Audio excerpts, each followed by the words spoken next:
Thank you. Thank you, Your Excellency. Thank you for your leadership during these difficult times, Your Excellency Dr. Harsh Vardhan, Chair of the Executive Board. And Excellencies, dear colleagues and friends, good morning, good afternoon, and good evening to you all, and a Happy New Year. 40 years ago, a new virus emerged and sparked a pandemic. Life-saving medicines were developed, but more than a decade passed before the world's poor got access to them. 12 years ago, a new virus emerged and sparked a pandemic. Life-saving vaccines were developed, but by the time the world's poor got access, the pandemic was over. 1 year ago, a new virus emerged and sparked a pandemic. Life-saving vaccines have been developed. What happens next is up to us. We have an opportunity to beat history, to write a different story, to avoid the mistakes of the HIV and H1N1 pandemics. The development and approval of safe and effective vaccines less than a year after the emergence of a new virus is a stunning scientific achievement and a much needed source of hope. Vaccines are the shot in the arm we all need, literally and figuratively. The recent emergence of rapidly spreading variants makes the rapid and equitable rollout of vaccines all the more important. But we now face the real danger that even as vaccines bring hope to some, they become another brick in the wall of inequality between the world's haves and have-nots. It's right that all governments want to prioritize vaccinating their own health workers and older people first. But it's not right that younger, healthier adults in rich countries are vaccinated before health workers and older people in poorer countries. There will be enough vaccine for everyone, but right now, we must work together as one global family to prioritize those most at risk of severe disease and death in all countries. For the past 9 months, the ACT Accelerator and the COVAX Vaccines Pillar have been laying the groundwork for the equitable distribution and deployment of vaccines. We have overcome scientific barriers, legal barriers, logistical barriers, and regulatory barriers. We have secured 2 billion doses from 5 producers with options on more than 1 billion more doses, and we aim to start deliveries in February. I use this opportunity to thank Gavi and CEPI. COVAX is ready to deliver what it was created for. But in recent weeks, I have heard from several member states who have questioned whether COVAX will get the vaccines it needs and whether high-income countries will keep the promises they have made. As the first vaccines begin to be deployed, the promise of equitable access is at serious risk. More than 39 million doses of vaccine have now been administered in at least 49 higher income countries. Just 25 doses have been given in one lowest income country. Not 25 million, not 25,000, just 25. I need to be blunt. The world is on the brink of a catastrophic moral failure. And the price of this failure will be paid with lives and livelihoods in the world's poorest countries.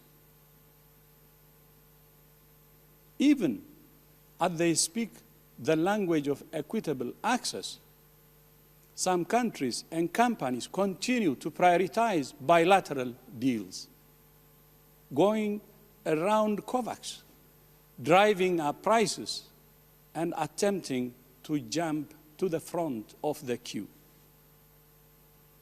This is wrong. 44 bilateral deals were signed last year, and at least 12 have already been signed this year. The situation is compounded by the fact that most manufacturers have prioritized regulatory approval in rich countries where the profits are highest, rather than submitting full dossiers to WHO. This could delay COVAX deliveries and create exactly the scenario COVAX was designed to avoid, with hoarding, a chaotic market, an uncoordinated response, and continued social and economic disruption.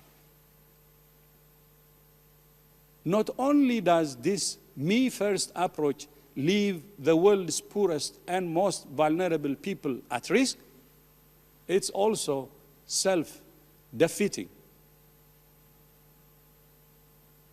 Ultimately, these actions will only prolong the pandemic, prolong our pain. The restrictions needed to contain it, and human and economic suffering. Vaccine equity is not just a moral imperative. It is a strategic and economic imperative, and we know it. A recent study estimated that the economic benefits of equitable vaccine allocation for 10 high-income countries would be at least $153 billion in 2021, rising to $466 billion by 2025. That's more than 12 times the total cost of the ACT accelerator. It's not too late.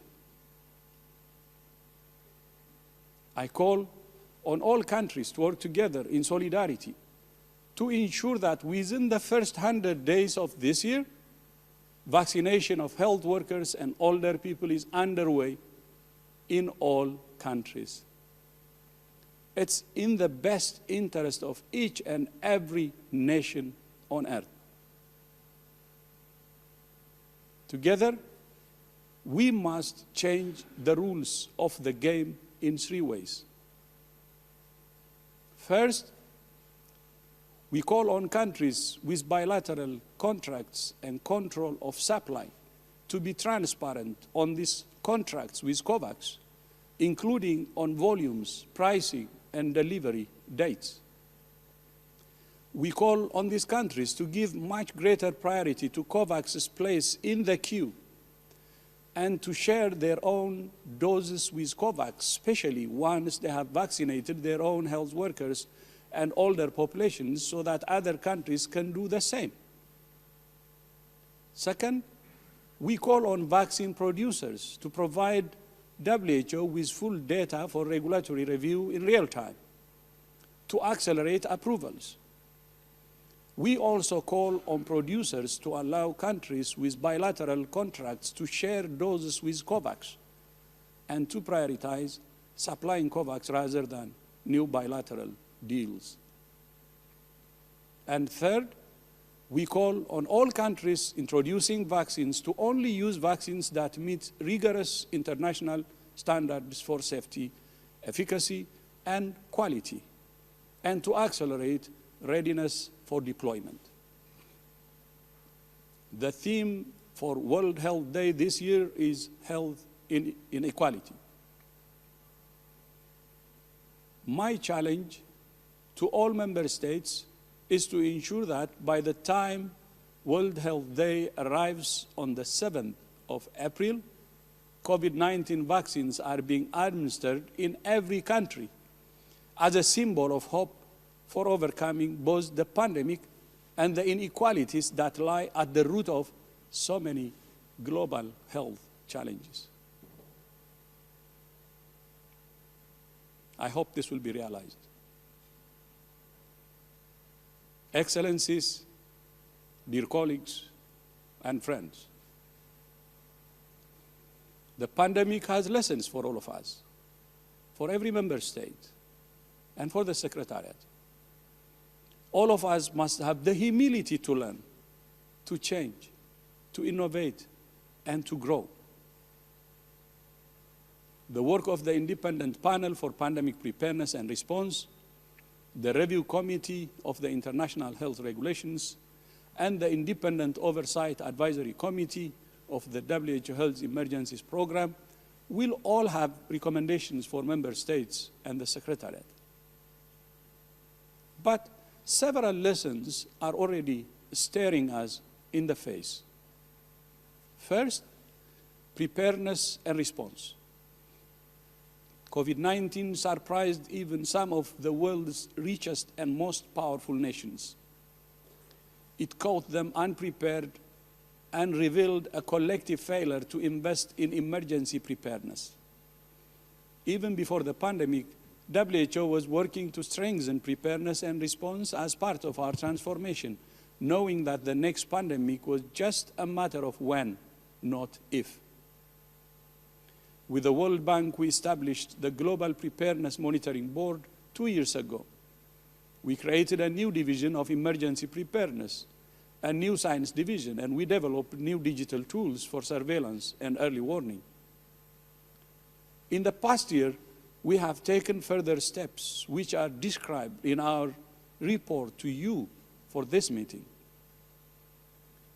At the World Health Assembly in November, I announced the creation of a new repository for specimens at a secure facility in Switzerland to facilitate the voluntary sharing of viruses and the rapid development of medical countermeasures. We're calling it the BioHub. I'm pleased to say that in addition to previous commitments from Italy and Thailand, South Africa has now committed to share samples of the new SARS-CoV-2 variant with the BioHub. We encourage all member states to share data and samples of the new variants in a timely way. In November, I also proposed a new mechanism for strengthening preparedness based on mutual trust and mutual accountability, the Universal Health Preparedness Review. And I thank Benin and the Central African Republic for proposing the idea on behalf of the Africa Group. Previous tools such as joint external evaluations based on expert review of national preparedness have value, but the pandemic has shown they have not been sufficient. The Universal Health and Preparedness Review is based on a voluntary mechanism of peer-to-peer review led by member states to promote greater, more effective international cooperation by bringing nations and stakeholders together in a spirit of solidarity. In December, we briefed member states on the UHPR. We have begun discussions to develop the tool, and in the coming weeks, we plan to begin a pilot phase with the first group of countries that have volunteered. We encourage all countries to engage actively and to help us build this initiative together. The second key lesson the pandemic is teaching us is that the health of humans, animals, and the planet are intimately intertwined. We can only protect and promote human health by fundamentally enhancing the monitoring and management of the risks at the interface between humans, animals, and ecosystems. This is not a new idea, but the pandemic has brought it into sharper focus. More than 70% of emerging diseases discovered in recent years are linked to animal to human transmission. More than a decade ago, WHO, the Food and Agriculture Organization of the United Nations, and the World Organization for Animal Health came together at the tripartite to develop and promote the One Health concept.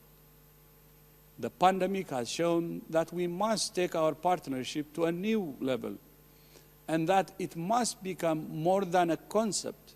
It must be translated into systems that keep people safer in countries. It's also clear that One Health must be about more than zoonosis. It must address the full range of issues that affect the relationship between humans, animals, and planet, including deforestation, intensive agriculture, pollution, climate change, and so on. Together with our partners in the tripartite and the UN environment, we have now agreed to establish a One Health high-level expert council supported by a joint secretariat. The council will analyze scientific evidence and policy responses in countries and advise the 4 agencies on actions to take and recommendations to develop. Its first priority will be to examine and advise on immediate priorities for the prevention, prediction, detection, monitoring, and response to emerging zoonosis with epidemic and pandemic potential. We expect the first meeting of the Council by the World Health Assembly in May, and we will keep you updated as the Council and its agenda takes shape. At the same time, we must translate this high-level work into concrete systems at the most local level possible to pick up signals of new outbreaks and contain them at source where possible. At last year's assembly, member states also requested the Secretariat to work with our partners to identify the zoonotic source of the virus. As you know, 14 members of the international mission studying the origin of the virus have now arrived in China. Another 3 are working with the team remotely. No one should be in any doubt that this is a scientific exercise. The objective is to understand how and when this new coronavirus emerged, so that we can all take steps to prevent the emergence of other zoonotic pathogens in future. The third major lesson the pandemic is teaching us is that the world needs a strong WHO. Again, this is not a new realization. Those of us who have been working in global health for any length of time know the strengths and weaknesses of WHO. The strengthening WHO is the focus of the transformation journey that we have been on together for the past 3.5 years. I provided an update on transformation in my remarks at the Assembly in November. I also refer you to the detailed progress report we published in December, and we look forward to your further feedback this week on the paper on transforming for enhanced country impact. We appreciate the broad support for transformation expressed by member states to date. And we welcome the comments made by the chair of the Independent Expert Oversight Advisory Committee during PBAC last week that transformation is delivering results. But we have also heard your call for more focus on transformational impact in countries. Transformation is a journey. We have already come a long way, and we still have further to travel. In the coming year, we will continue to learn, to change, and to listen.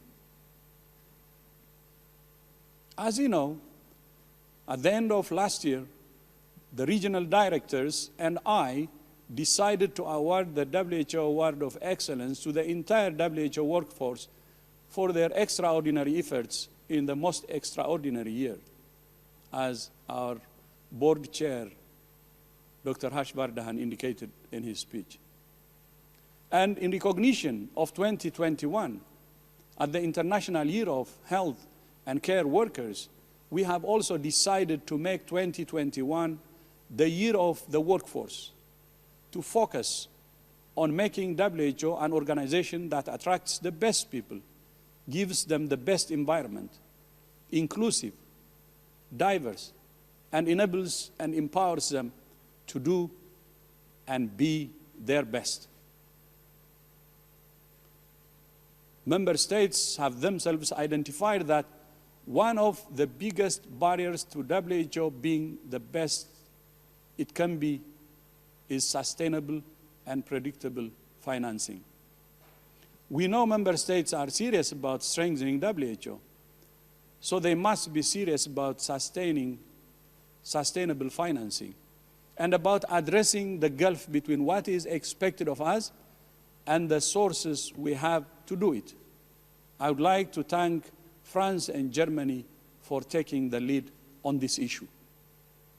As you know, the Secretariat has made significant efforts to address this issue through the first WHO investment case, a new resource mobilization strategy, the first Partners Forum, and most recently through the formation of the WHO Foundation as part of the transformation which we started in 2017.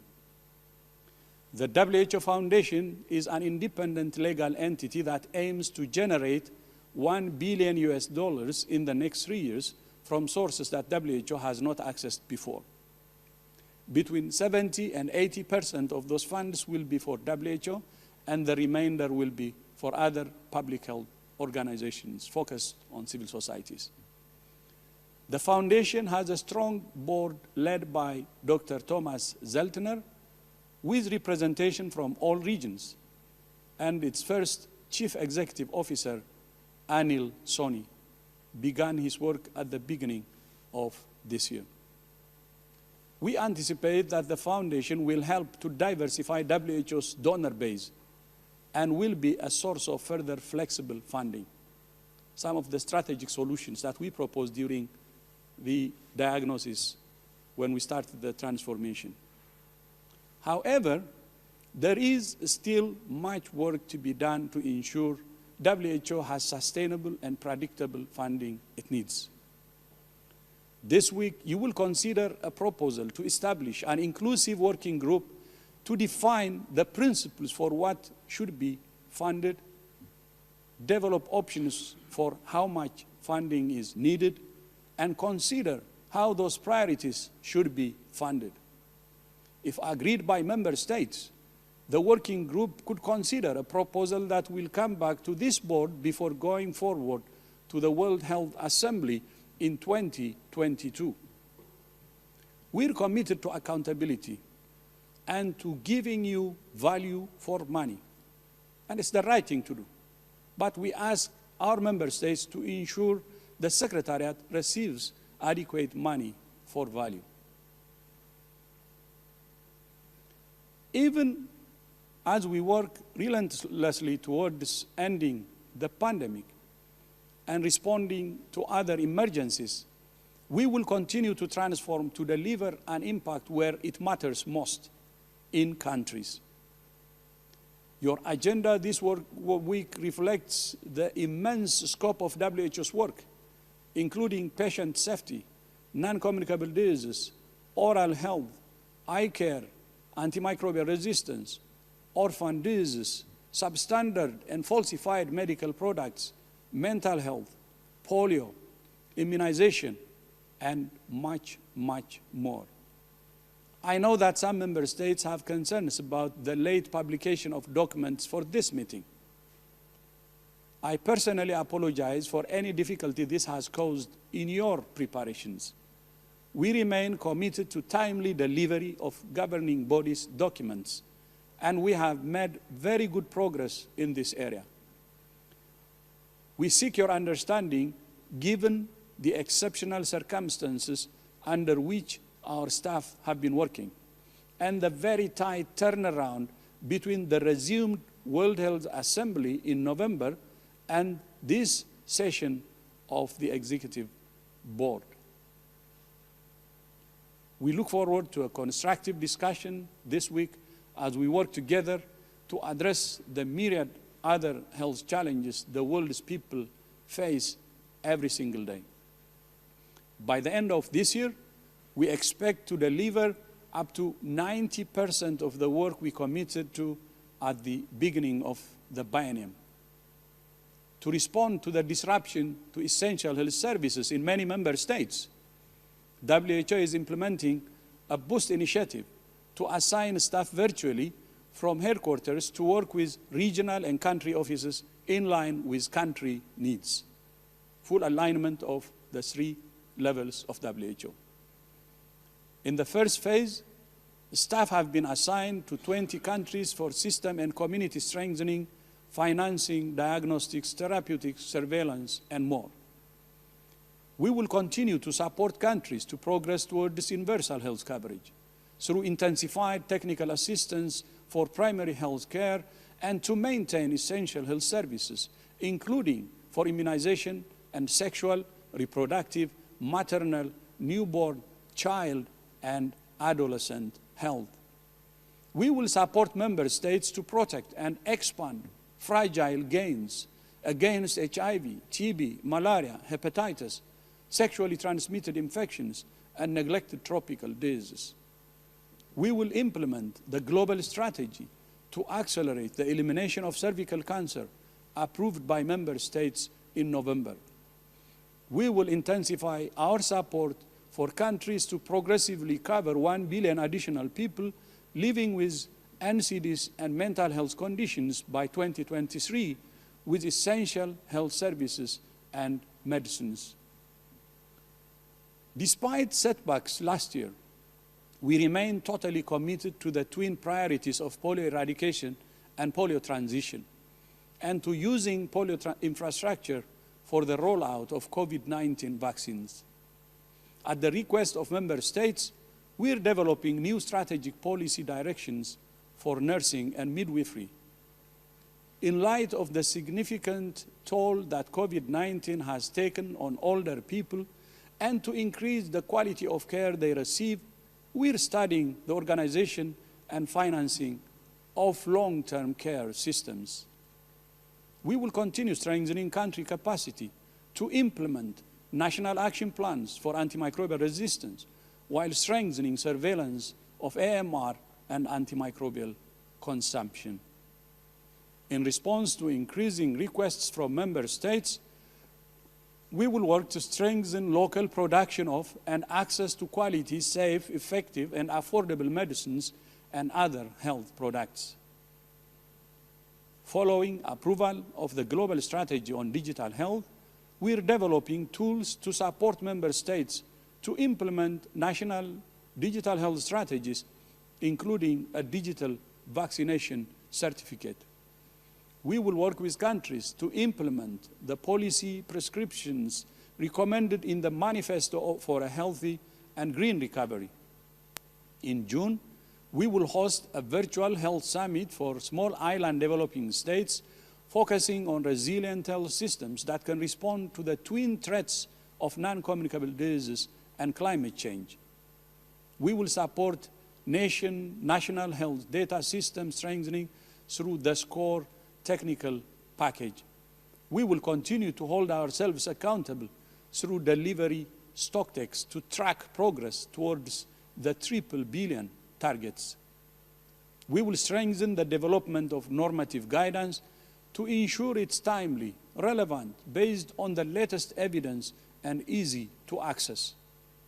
We will strengthen capacity for high-quality ethical research in all countries and ensure accelerated scaling of innovations and health products to meet public health needs.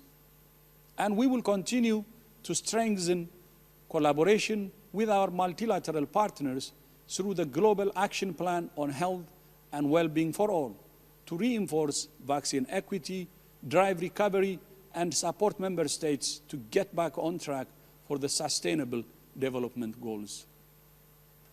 At the same time, we're also looking ahead to the next biennium, which is supported by the draft program budget for 2022 and 2023 that you will be considering this week. The draft budget reflects the need to forge ahead with the work we have to do, implementing the lessons we have already learned from the pandemic, even while we wait for the recommendations of various review processes.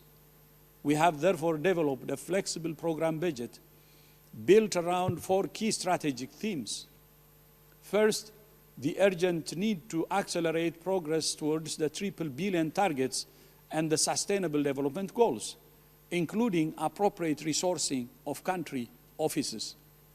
Second, the need to strengthen health emergency preparedness and response at all levels.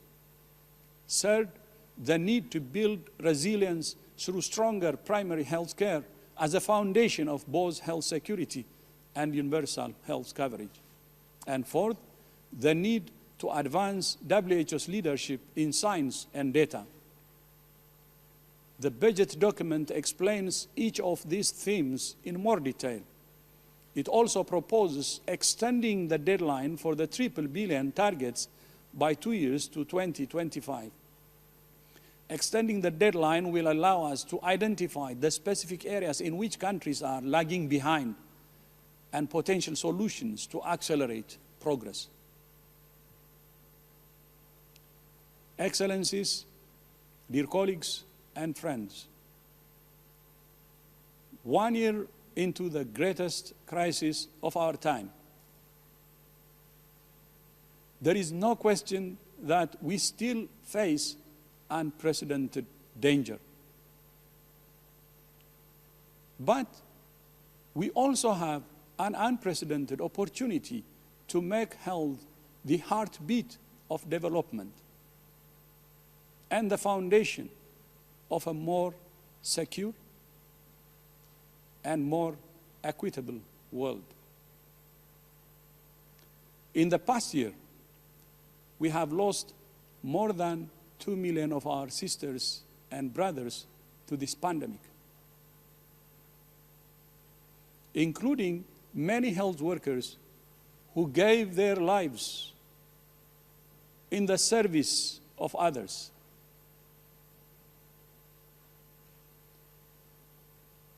We have also lost colleagues, including Belinda Kasongo, murdered in DRC as she worked to protect others from Ebola. Her sacrifice was not in vain. It was because people like Belinda put themselves in danger that we were able to end the Ebola outbreak in eastern DRC, one of the most complicated emergencies we have faced. And next week marks 1 year since the passing of our dear friend and colleague, Pete Salama. Gone but never forgotten. His legacy lives on. We owe it to all of them to ensure that whatever challenges we face, we overcome them. Whatever lessons the pandemic is teaching us, we learn them. And whatever opportunities we have to build a healthier, safer, fairer world, we take them.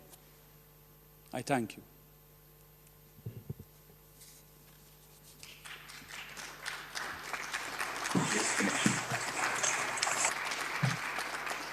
Thank you, Doctor.